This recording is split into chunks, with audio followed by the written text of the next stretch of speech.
So anyway, going into it now. Oh, First game back. exciting. How was it? It was Firstly, good. how has it been back? Forget the actual rugby. How did it feel being back, being in that changing room, putting your shirt on? What was the emotions that you were going through? I was definitely nervous.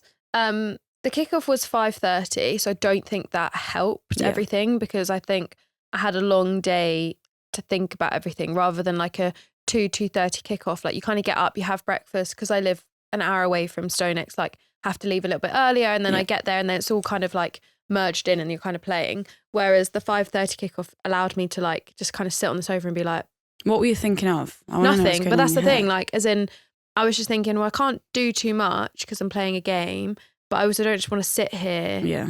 I think it's really It's hard. and like Arch took the dog out, and like obviously I didn't want to go on a dog walk. We did have some laundry, so I kind of took it to the laundrette because Just keeping yourself we busy, don't have a isn't tumble it? dryer. So like, but even that, I was a bit like, I left that to the last minute. So then I was stressed because I was like, shit, like I only now have like half an hour and I need to like do this, do that, do this. And yeah, so I think I was nervous and excited, but also not excited. Like it was a weird emotion. I don't think the weather helped either. Yeah, yeah. Not that that's an excuse. Like, But as a back three player, it's the first thing you think of. Is it raining? Is it windy? And like they kick extra kicks a lot. Like Liv McGovern loves putting the ball in the air. So I knew that was going to be a tough day in the office. To be fair, the first high ball I got, like I caught and I was like, oh, fair. Like it's going to be all right. And then, dropped another ball. Like just, you know, when like something just keeps happening and you're like, this is so uncharacteristic. Like I wouldn't say that I'm someone that really overly drops the ball. Yeah. I'm probably someone that like misses a tackle or something. Like that's something that happens. That's my characteristic. But it's my personality at this rate. But so like I was like, oh, and that it like kind of got to me, I think. And I remember Sophie Bridger came up to me, and I think it was like the second time I dropped the ball. That was actually got knocked out of my hands. Regardless, anyway. Whatever. She was like, stop overthinking everything. And I was like, I just said it's really hard. And I said, and it's really hard. I knew I was only playing 40 minutes. Yeah. So I also feel like I wanted to do everything in that 40 minutes. I wanted to show everyone that I'm back and like get on the ball loads and like run loads. But actually like I had that pressure to be like, I've only got 20 minutes to do that. And I think that actually what sat on my shoulders. So I think maybe, you know, not next time, because hopefully there's not a next time that I'm in that position. But I don't want to know how long I'm getting. Yeah. Just put me on the pitch and take me off when you want to take me off. Yeah. Because I think that did put pressure on me, especially being the position that we are.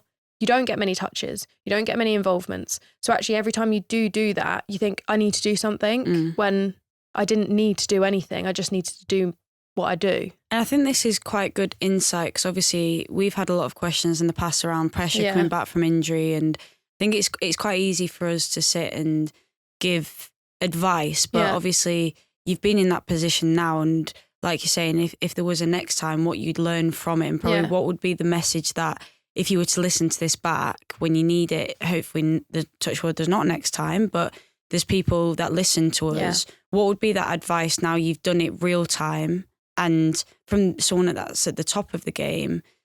How would you do things differently to put yourself in a better position next time, so you're emotionally feeling better?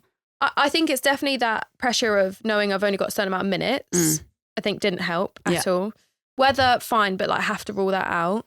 And knowing that like there's only for us as well. Like, so again, we've got a game this on Friday. Everyone's playing on Friday, and then it's like bam into semi. So I also feel like I need to get into my stride, get into my groove really quickly to be in that like position to play well in a crucial match. Yeah.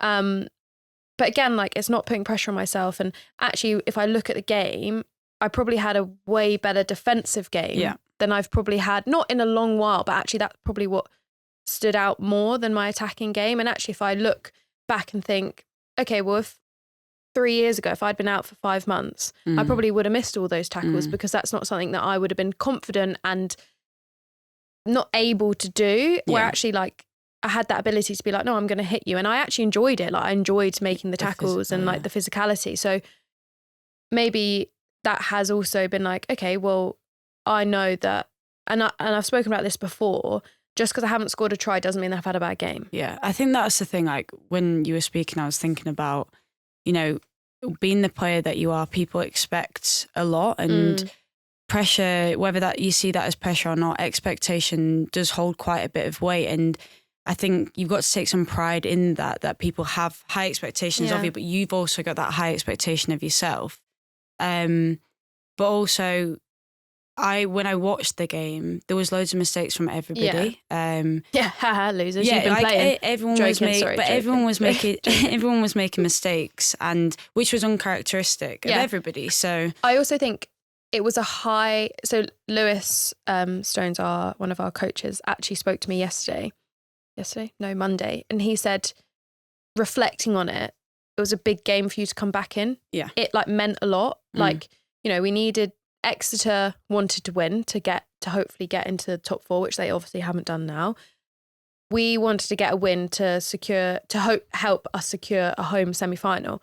So he was like, actually, for you to come back after a 5-month injury that you didn't know about, then come back into a game actually that has a lot of pressure itself is massive. And he was like, I don't think as a coaching staff we thought about that, and potentially maybe you didn't think as much. And I was like, no, I thought about that. Because I thought, okay, well, if I make mistakes, if I do this, that, and I lose them the game, like that, I will feel terrible. So do you think that, 2 points. Do you think that, because obviously if you didn't come back this weekend, it would have potentially been like, obviously you've got Sale this weekend, but it'd be 1 week before the semi-final. Do you think that there needs to be more psychological support for players returning back from injury, not at the start of the injury when you get into that hole of, oh God, I'm injured. Yeah. Not when, oh God, I'm still going and I've still got a long way to go, but almost like the leading weeks going into a game. Could there be more psychological help on dealing with the pressures of being back, especially when you're a player like yourself and you do have those high expectations, knowing also that other people have them? If you'd asked me these questions before, like last week, you were saying fine. I would say I'm fine. Yeah. So like I only now, it's reflecting in hindsight, am I now saying this stuff because I've done it, I've been it, I've lived it. Whereas like now, like hopefully on Friday, I'm going to feel completely different because I've like done that. It's like, you know, like in the warm-up, say we've had a terrible warm-up like for the Red Roses or you for Quins or us for Saracens, and you've dropped loads of balls and whatever. And you think, okay, well, I've got that out the way and hopefully it's not going to get brought into the game. Yes, sometimes it does. But actually, like, hopefully I've had that game now where I've, like, got all of my mistakes out. I've been really nervous. I've tried really hard. And actually now, like, I'm going to go into Sale and just have that enjoyment factor and know that, like, if I get taken off, like, what doesn't matter. I haven't got that pressure to be like, I need to shine in the next 10 minutes. And, like, when I came back out after half time, even everyone around me was like, what are you doing? And I was like, I don't know. I'm just going with the flow. Yeah. Like we're actually, if no one had said anything to me, like, we're going to start you and just see how it goes. Like, I think I also would have felt better because I obviously went out at half time and thought, okay, do I have 5 minutes? Do I have 10 minutes? Do I have, like, I didn't know. And again, you're like, oh. Yeah. You know what I mean? Yeah, but no, I get you. I did enjoy it and I am really happy to be back. And I'm also glad that it wasn't an international game. Like that's also what's been playing on my head. Like thinking, oh my goodness, like if that had been against Italy, bloody would have lost my contract. But do you know what I mean? Like that's how it felt. But also you're your biggest critic. Yeah. So like I've looked at the game and gone, bloody Nora, do you know how to play rugby? But you're always going to be your biggest critic. It's easy to do that. And I think, look, it was your first game back, like you said.